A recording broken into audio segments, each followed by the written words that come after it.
యాదాద్రి జిల్లా యాదగిరిగుట్ట మున్సిపాలిటీలో కాంగ్రెస్ జోరు కొనసాగుతుంది. మున్సిపల్ ఎన్నికల్లో గెలుపే లక్ష్యంగా కాంగ్రెస్ నేతలు ప్రచారం చేస్తున్నారు. ప్రతి ఒక్కరి కష్ట సుఖాలలో పాలు పంచుకుంటూ సమస్యలను పరిష్కరిస్తామని అంటున్నారు 9వ వార్డు కాంగ్రెస్ అభ్యర్థి సాధనేని ధనలక్ష్మి మధుకర్.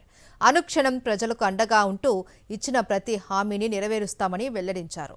కాంగ్రెస్ ప్రభుత్వం అమలు చేస్తున్న సంక్షేమ పథకాలను ప్రతి ఇంటికి చేరవేస్తాను అన్నారు ధనలక్ష్మి మధుకర్. మీ పనులు మనకు రోడ్డు సమస్యలు కానీ డ్రైనేజ్ సమస్యలు కానీ ఎక్కడికక్కడ చెత్త ఉంది మురిగా చేకూర్తి పైన ప్రెస్ చేయాలి. అప్పుడు మన ప్యానెల్లో చేకూర్తి సింబల్ పడుతుంది. అప్పుడు కన్ఫర్మ్ అయినట్టు. మీరు నాకు కాంగ్రెస్ జై కాంగ్రెస్ జై కాంగ్రెస్ జై కాంగ్రెస్ సాధనేని ధనలక్ష్మి.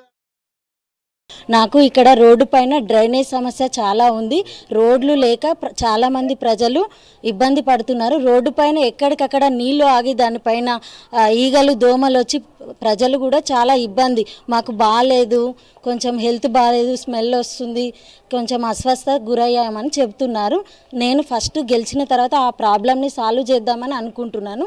మళ్ళీ నా ప్రచారంలో భాగంగా నేను వెళ్తున్నప్పుడు ఎక్కడికక్కడ స్ట్రీట్ లైట్లు లేవు, చాలా చీకటిగా ఉంది. నడిచేటప్పుడు నాకే ఇబ్బందిగా ఉంది. ఇన్ని సంవత్సరాల నుండి ఈ ప్రజలు ఎంత ఇబ్బంది పడుతున్నారో నేను తెలుసుకున్నాను. నేను గెలిచిన తర్వాత ఫస్ట్ స్ట్రీట్ లైట్లను, డ్రైనేజ్ సమస్య, మురికి నీరు ఏమి లేకుండా చేస్తానని చెప్తున్నాను.